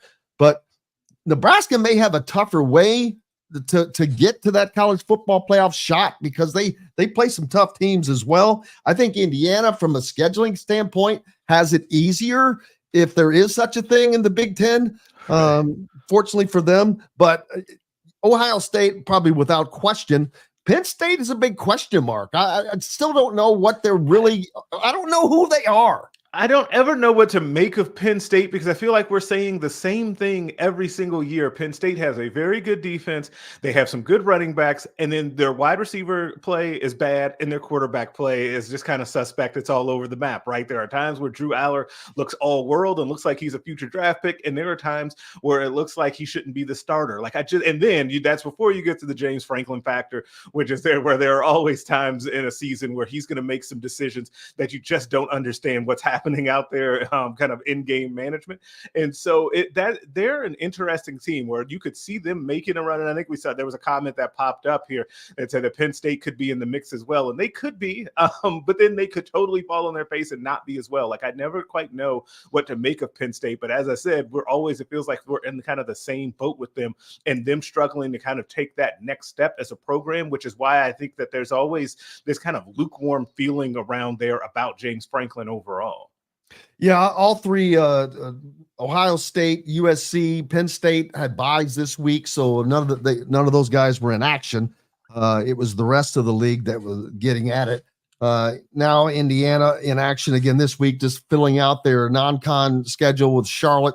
So you should never say should go, but they should go 4-0 and get that one in the books, and then they'll be in conference play from then on out. And all right. This is going to sound, I hate it sounding homerish, but it does. Kurt Cignetti, I think, is probably going to win Coach of the Year in the Big Ten, especially if he beats Nebraska. To me, and then if that happens, he's going to be in the conversation for National Coach of the Year. The turnaround is unbelievable. We're talking a 3-8 team, one win in the Big Ten Conference last year. They've already equaled that in the first 3 games of the season. I don't know that there is going to be a team with the turnaround that Indiana has as what we're seeing right now. Yeah, he'll definitely be in that conversation if they continue the pace that they're kind of on right now. I think that Matt Rule, that we talked about, will be kind of in that mix as well. We'll see what happens as far as the conference goes. The other team I have my eye on is Michigan State at this point. I think that like what Jonathan Smith and that staff has done so far has been kind of impressive as well. And they're a team that, we talked about like kind of who are the teams that can make that next step and that can really take advantage of kind of some uncertainty once you get past those top couple of schools. And now it's really just Ohio State and Oregon, and then everything else kind of feels wide open right now. So someone's going to rise up. Michigan State's in that mix, Indiana in that mix, Nebraska in that mix. So I think those are the 3 coaches to keep an eye on when it comes to Big Ten Coach of the Year. But if Indiana goes, like you were saying, 10-2, 11-1, like Kirk Cignetti's definitely winning all the awards. Like you get like you can't not. You win 3 games last year and 1 conference game, and then you do something like that in year 1. Like you definitely need to win Coach of the Year. So do you put Oregon ahead of USC right now? Yes, I still think I believe in them more. I think that even though their offensive line has struggled so far this season, I think Oregon's got, though, a ton of talent, and they look a lot better this past week. I still need to see USC consistently play defense on a level that is going to be worth it in the Big Ten. Like I know that they had that opening game win against Brian Kelly and LSU, but it's just gonna have to be a see it to believe it with USC and their kind of turnaround. Though they have the parts, they're always going to have talent. And as long as, D'Anton Lynn, the new defensive coordinator, if he's continuing to put his fingerprints over that defense, that'll help. But no, I definitely believe in Oregon and what they're doing more than USC at this point. How many teams do you think any conference, including, how many teams do you say the Big Ten can get into the college football playoffs? 3, I know that I expect. I don't know that they can get 4. And especially this year, but I don't know. But that's going to be. I think there are going to be 4 teams that are worthy. I don't know that they get 4 teams in. So 3, I think, is a real safe bet. The 4th depends on kind of how things shake out with, let's say if Ohio State, because it seems like the common team that we keep talking about that's on everybody's schedule is Ohio State. So let's say they go ahead and run the table and beat all these teams. And then if some of those other teams can knock off, if either Nebraska or Indiana can win almost all the rest of their games, and I think that they can be that 3rd or 4th team, because I think Oregon or USC are going to also have a really good shot to make it. So I still feel like it's safest to say 3. And then we'll see about the 4th, but it is going to be interesting because we could see a situation where the Big Ten really has a really legitimate shot at having 4. And I think you'll start to see, and this will be fun, a lot of the coaches will start stumping for that, right? You'll start to see this in press conferences at the end of the season. These coaches talking about how difficult these schedules are and how they deserve to have 4 teams in. Yeah, Indiana could potentially go 11-1 in the regular season. I know it sounds maddening, but they could beat Nebraska at home. They can beat Michigan State on the road. I think they beat Michigan at home. Ohio State is on there. There's a loss. But if they end up 11-1, they're in the Big Ten championship game. Yeah, and then you kind of have to put them in. Like you couldn't, even if they then, lose a rematch to Ohio State, and Ohio State's undefeated at that point. Like, how do you keep them out in that scenario? Yeah, and then in that case, you probably have a team like Oregon, maybe a USC that was also kind of having 1 or 2 losses, and then you end up in a situation where you can get 4 in because you can't keep those teams out. Like, I think that there's a path to that for a couple of different teams. What else did you see this weekend that stood out to you? Yeah, I think it's interesting as you kind of look around the conference.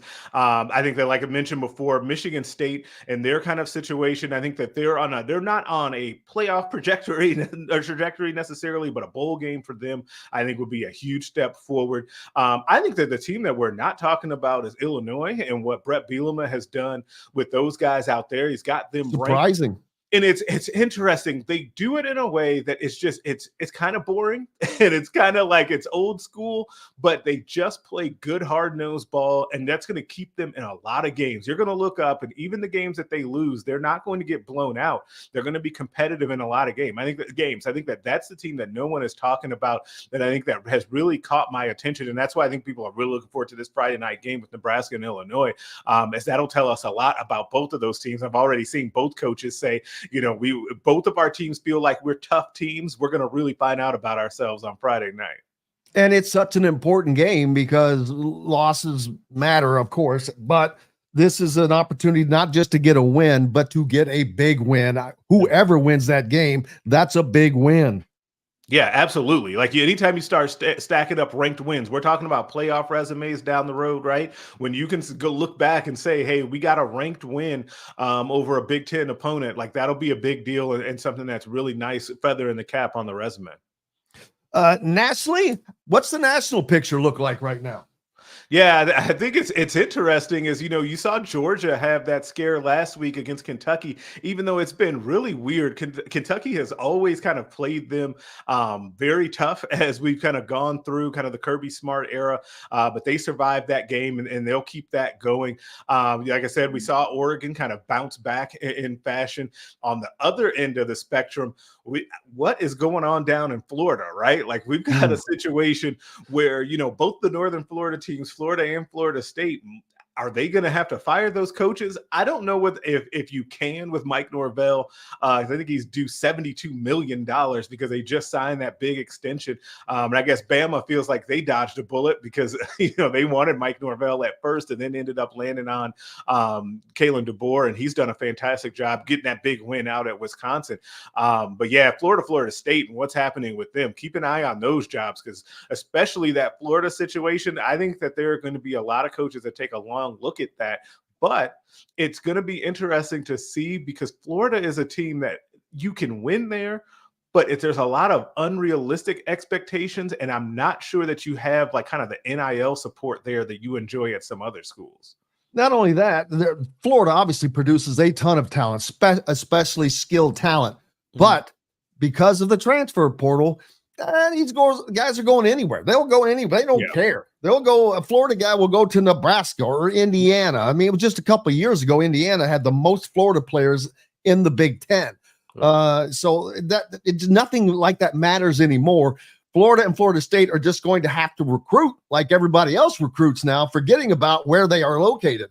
Yeah, and that's been the problem for especially for Florida State. Florida State went heavy into the portal and kind of avoided development.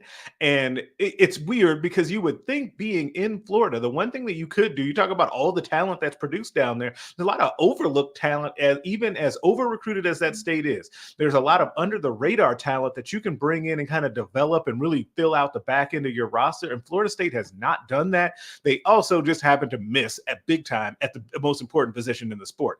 Like when you're that bad at quarterback and you went in the portal to get that guy, like it's just not gonna work out for you. Like they're in a world of hurt at the quarterback position. That's a funny question. Like who was fired first, Napier or Norvell? I think it's Napier. I'm surprised he's still there. I'm gonna be honest. I kind of thought that it was gonna happen, yesterday or even Sunday. I think he's gone by mid-season. I think that's going to be a problem. His buyout is much lower. Like I said, that $72 million for Mike Norvell is going to become a problem. Yeah, Florida State. I mean, you want to talk about a team in free fall. That is the Seminoles, and it's hard to imagine being that good and falling that far that fast. And in fairness, they did lose a lot of talent. They had a lot of guys drafted.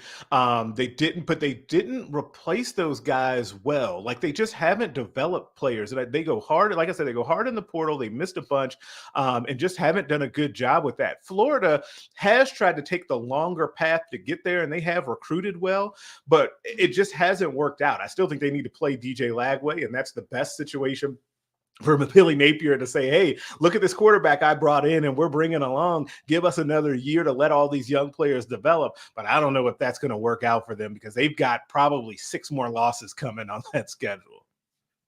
I only bring this up just because it's kind of funny, but Indiana recruiting, deep in the recruitment of Juju Lewis, one of the top quarterbacks in the country, how they're starting the season, what they just did on a national TV network, against not USC, whom he is committed to, but UCLA, that has to carry a lot of weight to not just him, but to all other people, recruits out there that are starting to look at teams. Absolutely. What I always say about this situation, and it applies to the Juju Lewis situation and other guys that they're recruiting, is that when you have a new staff and a new staff comes in and they're telling recruits, hey, we're gonna win here. Things are going to be different. This isn't the same old Indiana.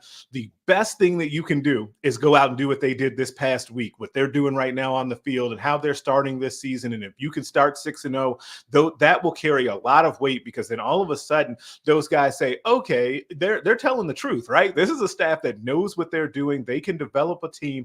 And once I get there, it'll be even better. That it ends up putting them in a really nice situation. Listen, I think the Juju thing is going to probably go all the way to signing day, right? Until he sends in a letter of intent, we're going to be talking about what's going on with Juju Lewis. So if Indiana takes the long look at this and continues to win, continues building that relationship, which we know is good, continues to put together an attractive NIL package, they're going to be a team to watch as we get closer to signing day for him.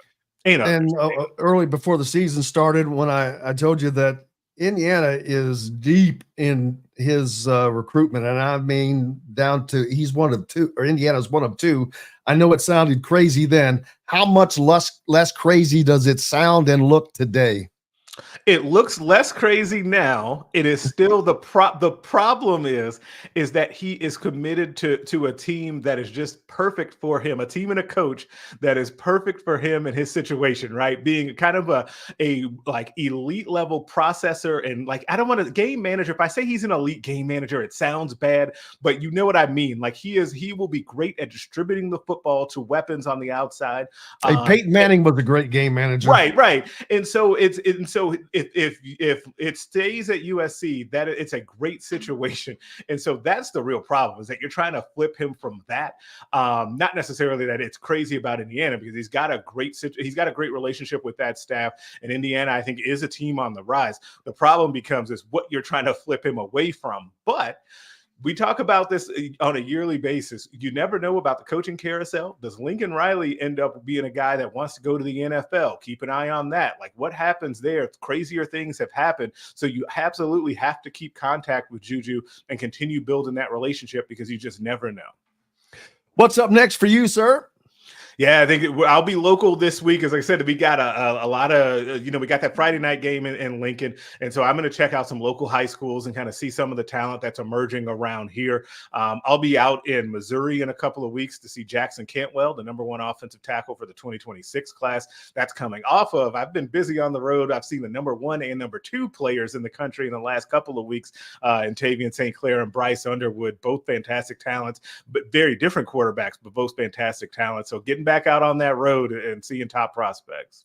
Man, we may have to start doing this weekly. This season is going to be a blast, and I mean it. The Big Ten Conference is going to be fun. The whole thing, all of college football, I'm digging it. It has already been fun, and I think it's going to be awesome as we see more and more teams surprise people, whether it's Indiana or Illinois, Kansas. Boy, they've fallen off the trail, but I'm loving seeing these teams that we didn't expect as much from do so well, and it's going to be more fun. Greg, thank you so much, man. We appreciate you. Hey, thanks for having me, man. Absolutely. Greg Smith from Rivals.com joining us. We've got lots more coming up here on Indiana Sports Beat Radio from the Hard Truth Distilling Company studios right after this. In the market for a new or used vehicle? Well, nobody beats the prices and selection of Andy Moore Honda in Bloomington. Right now, get a brand new Honda with no payments for 90 days. That's right, 2023 and 2024 Honda Pilots, HRVs, CRVs, Honda Ridgelines, payment-free for 90 days. Or get 0.9% APR financing for 36 months on a 2023 Honda Ridgeline. Go to AndyMooreHonda.com and get more to your door. If you're looking for a home in the Indianapolis area, you need Cheryl Sizemore from RE/MAX Advanced Realty. Cheryl Sizemore has over 2 decades of experience, and that could be the difference in you getting the home you want in today's tough housing market. Reach out to Cheryl Sizemore from RE/MAX Advanced Realty at Cheryl@IndyHomePros.com or 317-298-0961. Cheryl Sizemore from RE/MAX Advanced Realty. Let Cheryl Sizemore get you in the home you want today. Cheryl@IndyHomePros.com. Looking for someone to cater your next corporate event, family reunion, or tailgate? To some, a garnish may be nothing more than just a decoration put last on a plate. But in Bloomington, catering starts with Garnish Catering. Serving all of Bloomington and surrounding areas, Garnish Catering is waiting to help make your next event one to remember. Planning a great event shouldn't have to be stressful. Whether we quote you just for catering or a total event package, you can trust that you're making the right choice with Garnish Catering. Visit garnishcatering.com. That's garnishcatering.com. Garnish Catering is a proud partner of WOW Food Group. Whether it's a night out with the family, after work with colleagues, or catching the game with friends, Bubba's 33 is the place for you. Bubba's 33 offers a mouthwatering menu of selections that are all made from scratch every day. The portions are big, but the prices are small. And with over 50 big screen TVs, you'll never miss the big game. Bubba's 33, pizza, burgers, beer. Country living is just a swing away. It can be hard to find the exact home that fits your family's needs, so there couldn't be a better time to build a new home with Property Shore Construction. Now building exclusively south of Bloomington within the Stonecrest Golf Community. Choose from one of the gorgeous Stonecrest Signature Series house plans. We have several lots available with scenic views of the golf course. Contact Amy Rhoda with Revesco Real Estate for additional information. 812-583-0919 or go to mystonecrestliving.com. That's mystonecrestliving.com for more details. Enjoy healthy, delicious meals at home without the hassle with the Fresh Fork. Chef-curated, ready-made meals delivered right to your doorstep. Proudly fueling IU athletes and now available to you with a menu that's always fresh and diverse, from hearty proteins to fresh salads. The Fresh Fork empowers you to make better food choices without compromising. Let the Fresh Fork help transform your lifestyle for a healthier way of living today at thefreshforkonline.com. Use promo code RADIO20 and get $20 off of your first order. Welcome back to the Hard Truth Studios here on this beautiful Tuesday. Thanks a lot for joining us. We appreciate you as always.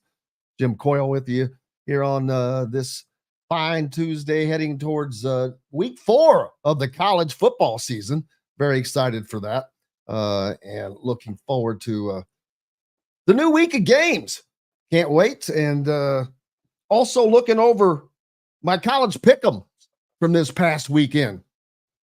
As I had a resounding return, I had gotten kind of messed up the first week. It only took half my picks for some reason, and it seemed like the next week, I don't know what happened, but I got it sorted out. 8-2 this past weekend, people.